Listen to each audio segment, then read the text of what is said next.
As your engine runs, you got a crankshaft that's in there and it's churning. Think of it as a churning thing. You got this pan of oil that's constantly being thrown around. As it churns, it's being mixed with oxygen. Air is being mixed with it. The air mixes with the oil and it binds with it. And the heat that's in the engine combines with it, and it causes the oil to oxidize, and that oxidation is like varnish. And it actually breaks the oil down. So they put this inhibitor just trying to keep the oxygen from binding with the oil and causing it to break down. Part of what you see when you drain your oil and it's all black, part of it is the oxidation of that oil. It burns and it breaks and it turns into carbon crystals, and that's black because carbon is black. And so you get this material that's in there that's oxidized oil. The third one is a detergent.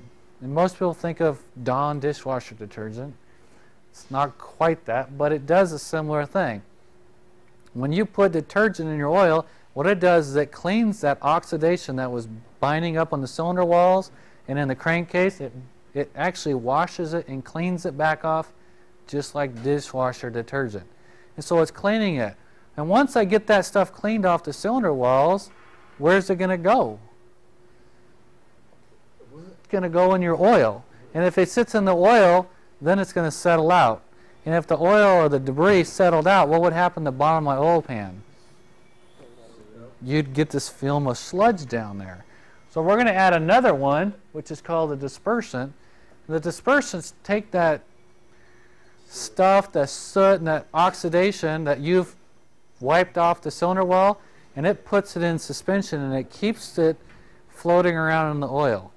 And you'd think that would be a bad thing, because if I could get it to settle out, it wouldn't run through my engine. So if it settled, it'd be better. But if I drain my oil and it all settled, what happens? You wouldn't get it out? You drain your oil out and you leave all the sediment in there.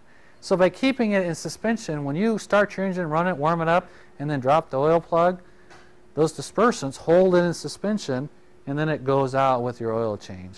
What are those dispersants made of? Like what kind of... Man, that's a scientific question. I don't know what the dispersants are made out of. It's just a chemical that does it.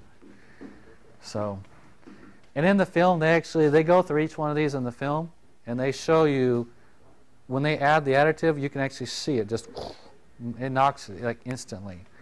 So it's pretty amazing. But these two kind of have to go together. The next one is a corrosion inhibitor.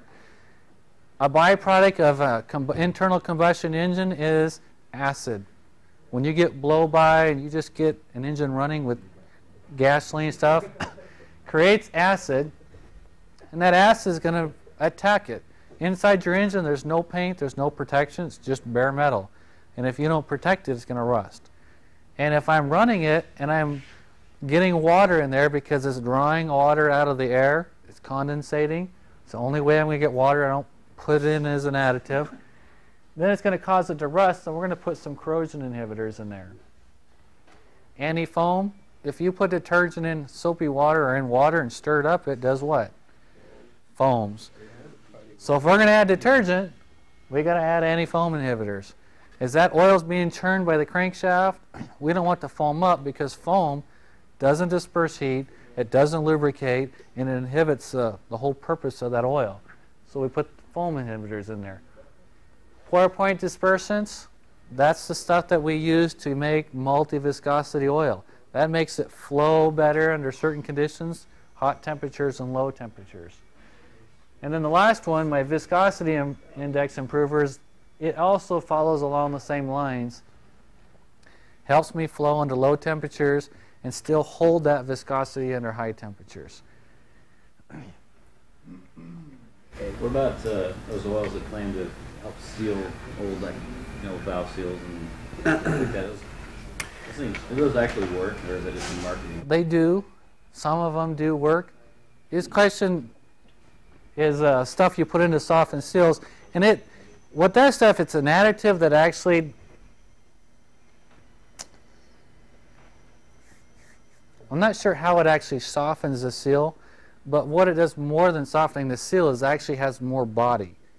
Instead of being, it helps the viscosity of it, so that instead of being really fluidy and leaking out, it actually just seems thicker. It holds together better, which is kind of a viscosity, probably more of this type of product. And because of volume, the oil has more volume, it doesn't leak as much. It doesn't go through as small of an area. But they also do have something that will, it just affects rubber, and it softens rubber back up. And I'm not sure what that additive is. That's like the stuff that Valvoline has for Max Life or whatever that stuff is. Correct. That's what those other additives. Now the thing about those additives, if you're running a good quality engine oil that has the correct additives in it, you really shouldn't have to put that in there. And so I don't recommend any kind of additives.